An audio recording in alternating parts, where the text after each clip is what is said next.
You have been crying for so long, fighting battles for so long, surviving betrayal, depression, rejection, and silent warfare that you forgot what it feels like to truly thank God.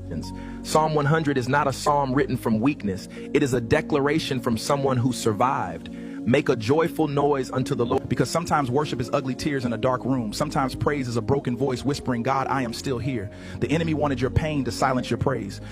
The fact that you are still breathing means heaven is not finished with you yet. Serve the Lord with gladness. Not because life is easy, but because God stayed faithful when life became hard. And this part breaks me every time.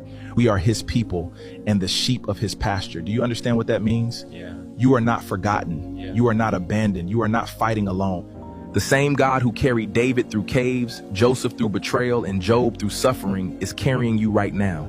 So enter his gates with thanksgiving, not because everything is perfect, but because he kept you alive long enough to see another day and witness the grace around you. Somebody listening to me right now almost gave up. But Psalm 100 is your reminder. God has not lost your address. Grace still knows your name. And mercy is still walking beside you. So lift your head, wipe your tears, and praise God before the breakthrough arrives. Because sometimes your praise is the very thing that breaks the chains and leads you toward your true purpose. Listen to me carefully. Some betrayals do not come from strangers. They come from people who sat at your table, people who knew your prayers, and people who secretly hated your light. Tzekiel thought he had a brother, but while he was showing loyalty, another man was feeding jealousy. While Tzekiel was praying for peace, somebody else was praying for his downfall. And the painful part is not just the betrayal, it is discovering the person clapping for you was studying how to break you. But hear me, what they didn't understand is this: you cannot curse what God has chosen. You cannot bury a man heaven has marked. You cannot destroy a purpose protected by God. Joseph was betrayed. David was hunted. Jesus was betrayed with a kiss. So why are you shocked that warfare came for you too? The enemy saw the oil on Tzekiel's life before Tzekiel saw it himself. That's why the attacks became spiritual. That is why the sabotage became personal. Darkness reacts when purpose enters the room. But the same floor Tzekiel cried on became the ground where God rebuilt him. And some of you listening right now have been crying over who walked away.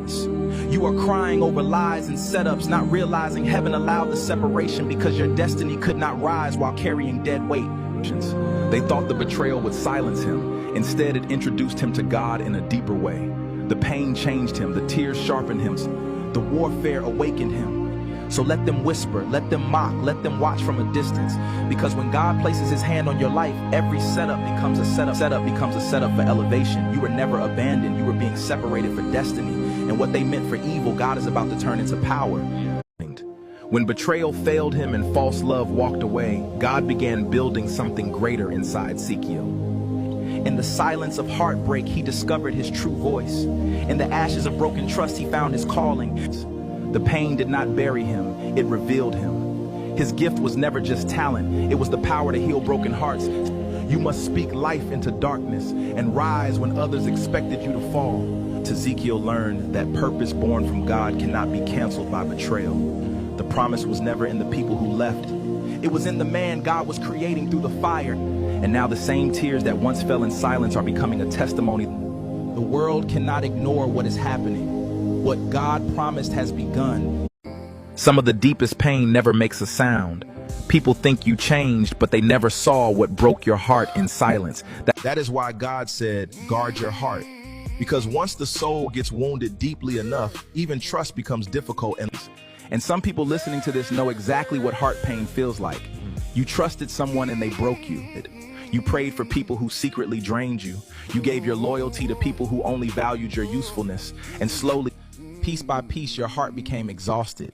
Not because you were weak, but because you kept pouring into places God never assigned you to carry.